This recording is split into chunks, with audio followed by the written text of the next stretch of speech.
so not looking forward to this holiday season. My stupidity and my mistakes have led me to not being able to see my own kids for the holiday. I don't even feel like doing a review. Hello there. No one said you had a choice.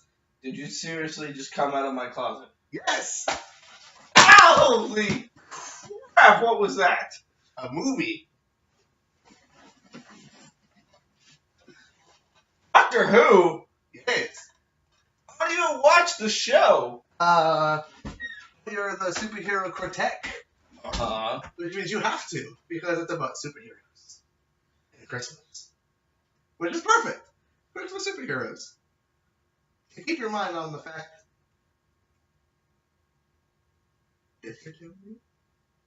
Hey, I want to be in this review too. Let me help you. Let's review The Doctor. Which Doctor? Doom? Strange? Who? Which Doctor? Who? That's what I'm talking about. Which Doctor are we reviewing? The Doctor. Who is the freaking Doctor? That's what he's talking about. Doctor Who. You know, his name. Doctor Who. Not who is the Doctor, but Doctor Who. This is going to be torture. Yeah. Let's stop this Abbott and Costello shit and let's go.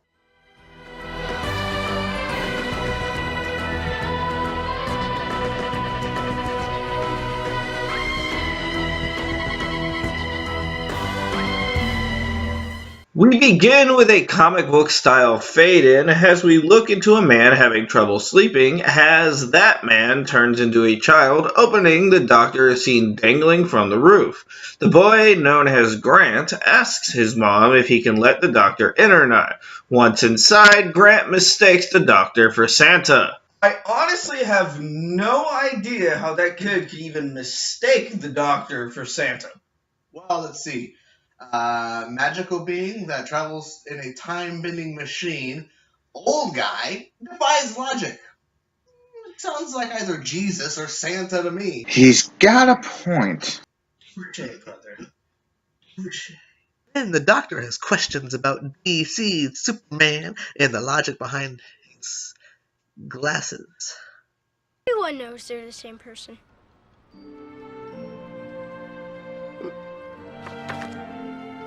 Well, Lois Lane doesn't, and she's a reporter. Actually, the real reason for that is because in comic form, Superman's glasses actually are from Krypton glass and make the world perceive him differently when he's acting like Clark Kent.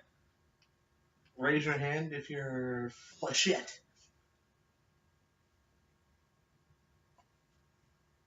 Gay cop-out is gay. Whatever, just go back to the review. Grant and the Doctor head up to the roof while the Doctor comments that Spider-Man would actually die from radiation poisoning instead of getting powers. Grant then questioned who the Doctor really is. Who are you? The Doctor. Yeah, but who are you? The Doctor. Which one, though? There's lots of doctors. See, I'm not the only person who thinks to ask what the Doctor's real name is. Do it again because I can't hit him. You do, and I will severely hurt you. That's not you. I punched you. Oh, I fucking hate you. Yeah. Grant continues asking a bunch of questions about what the Doctor is doing. The Doctor continues to teach and ignore him. We then find out that Grant has freaking eaten the gemstone that the Doctor asked him to hold on to. But you know, that's what kids do, and his panicking leads to the two of them floating away. What else I panic?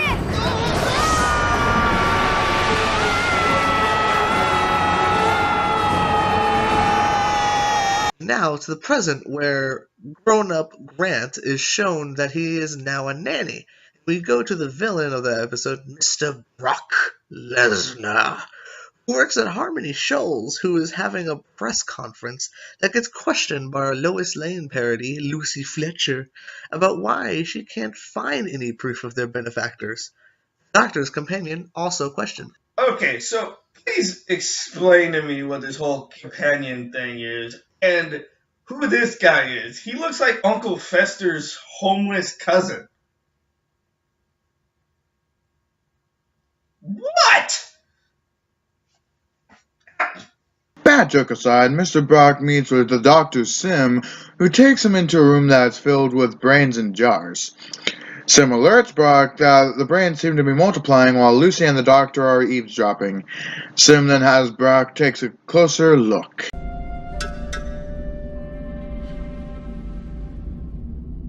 Okay, I was expecting a lot of comic book references in this. Mm-hmm. They've already done Superman, they've already done Spider-Man. Mm-hmm. But I was not expecting them to 100% rip off the Utroms.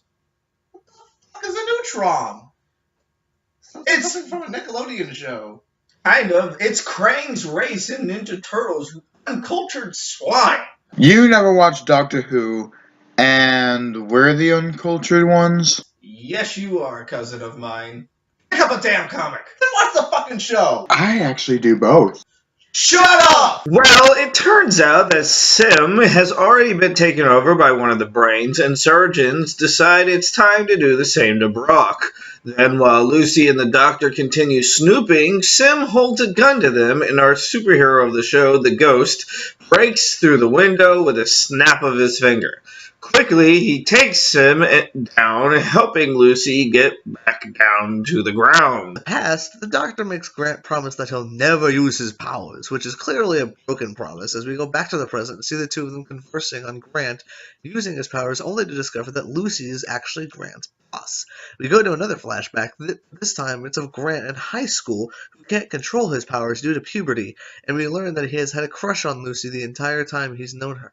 Lucy demands to know who the Doctor is and even uses a creepy squeaky toy to persuade him into telling the truth, including who the Ghost is. Lucy then begs the Doctor to get a meeting for her with the Ghost, which Grant overhears, and we have a comic bookish phone call that separates our actors and the panels. Grant then lies, claiming he has a date and can't watch the baby. Lucy wants the D. In this case, she wants the super D. We're super nasty. Can you love us?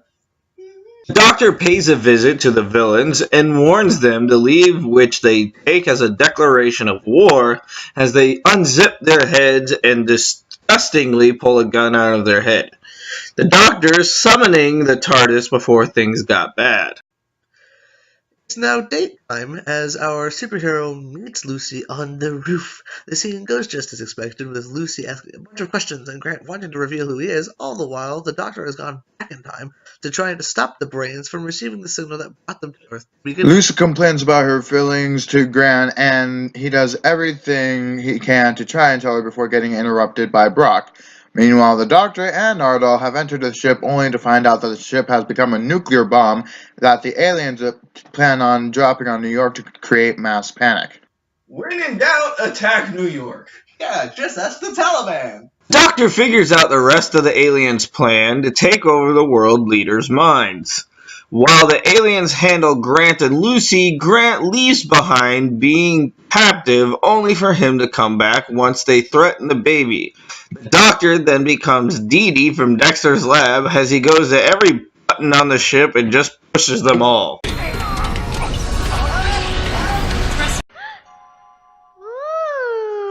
what does this button do? Brock Lesnar taunts about going to shoot Grant and Lucy, not realizing Grant is the ghost he's calling for. The Doctor does what he can to make Grant hear him on a super frequency, and he saves the day at the last second, revealing to Lucy that he was the hero she loves the entire time.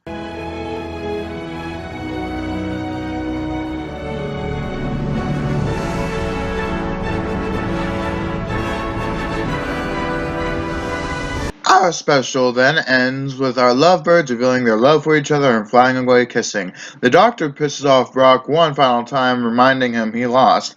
And we have a final dinner where Grant says he'll hang up his tights unless needed, and we learn that the Doctor had disappeared for 24 years after the events that occurred to River Song.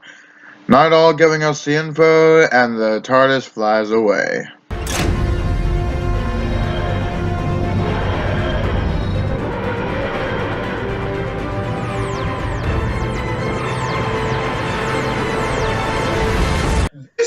special is actually pretty good, and I personally enjoyed it, even though I've never actually watched any of the show.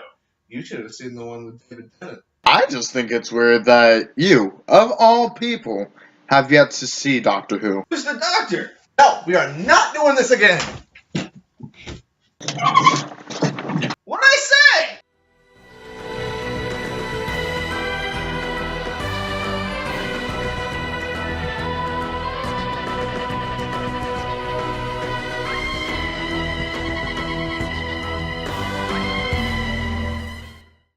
Don't forget to click below to subscribe to the official